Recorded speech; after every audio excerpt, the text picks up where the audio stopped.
Well, welcome. It is such a pleasure and honor to be interviewing you. Thank you. So you say that if we change our thinking, we can change our lives. Oh, we do.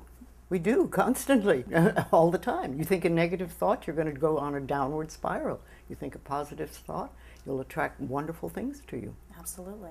Well, so can you share with us a little bit more about your beliefs and ideas and thoughts about ourselves and the cause of our physical and emotional problems? Well, I have come to realize that it boils down to choosing the thoughts you think and choosing the foods you eat. And when you can be wise in both areas, you have perfect health.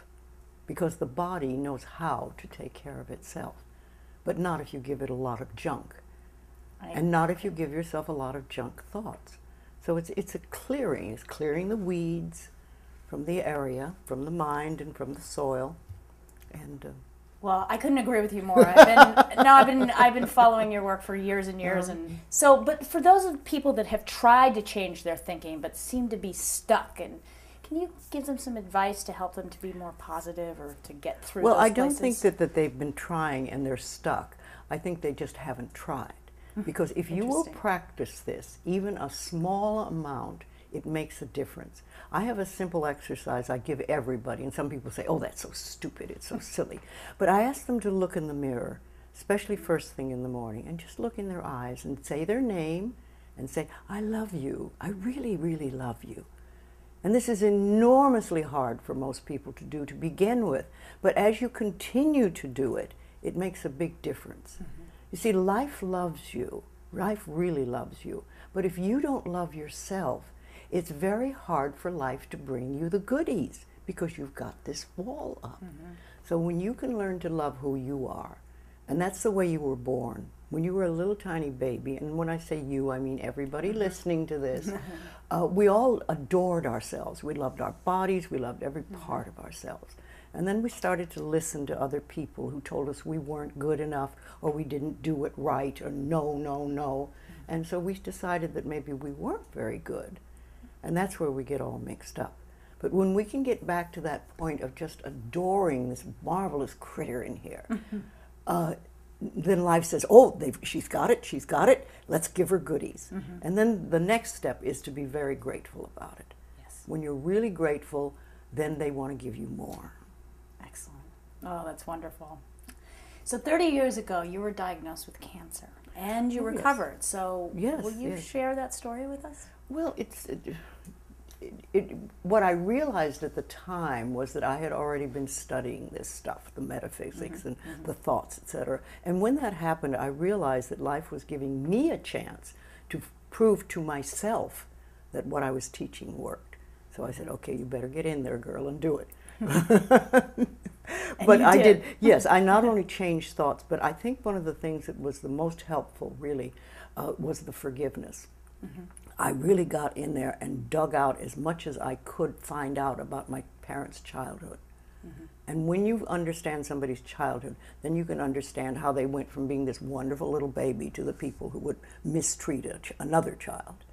And that sort of gives you a point to begin your forgiveness work. And when I started to do that, I think that was the big shift inside. Yeah. But then, of course, I also did, I found a wonderful naturopathic doctor. Yes. And there's a very interesting story goes with that, because this is over 30 years ago. And last week, I had a letter from him. And we have not communicated in all this time. This is the naturopath? Yes. I had a letter from him, and he wanted me to do his second book. Oh, wow. And I thought, wow, isn't this interesting? Because here's a man who literally contributed over 30 years ago to healing my life. Yeah. And now I get to do something for him.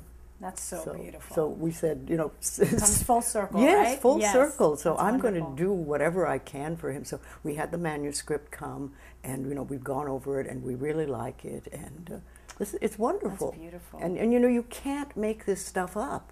No, you can't. When life has an opportunity it wants to present to you, it's there.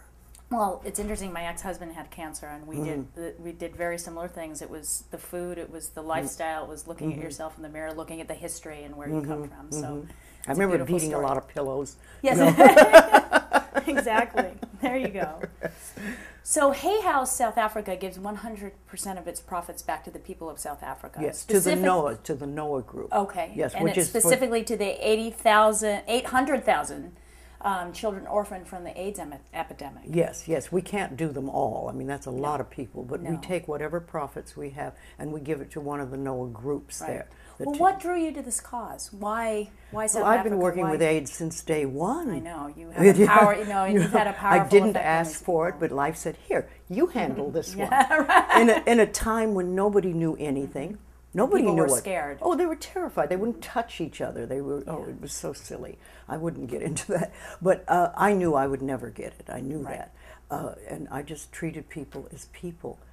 But so I've been with AIDS since day one, and all AIDS things sort of touch my heart. Oh, that's so beautiful. Yes, I have a small foundation, and I call it Heart Money. Because when I hear of something that touches my heart, then I give what I can to them. That's fantastic. So, since we're here at the Spiritual Cinema Circle, we have to ask you about movies. When did you first fall in love with movies? Oh, well, this is interesting because I grew up in the Shirley Temple era when everybody all the kids at school went to see Shirley Temple whenever it came out, and they'd all come and they'd talk. But I never went to a movie, never went to one movie in my entire childhood, with one exception. I had a very bad toothache one day, and it must have been really bad for them to take me to a dentist and spend money.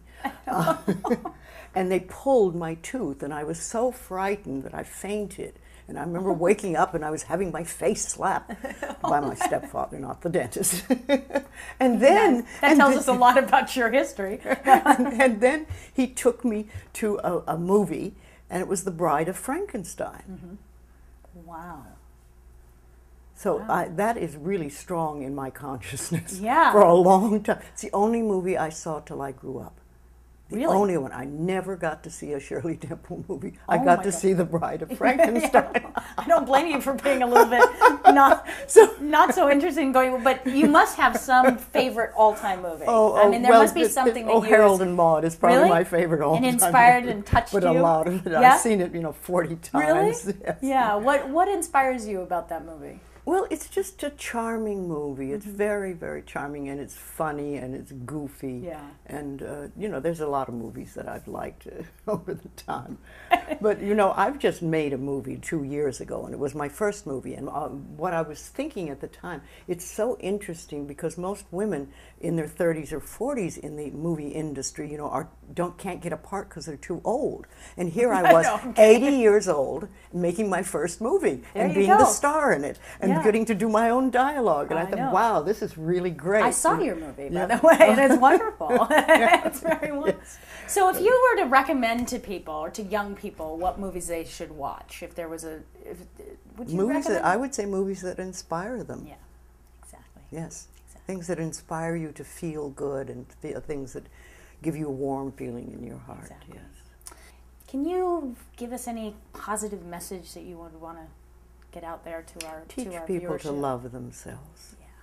Teach people to release the guilt. I think it's one of the biggest things I've done in my work is help people release guilt, because we all walk around with this huge pot of guilt that we carry. One of the things that I think about the work that I do and the work our company does is that every product that we sell or that you get as a gift from us has the possibility to change the quality of your life, to improve the quality of your life. Now, whether you actually take that opportunity or not is up to you. That's freedom. Exactly. But you have everything we give out can help people really improve the quality of their lives. And that feels good. Well, thank you for that. You're welcome. You've inspired a lot of people to change their lives and to love themselves.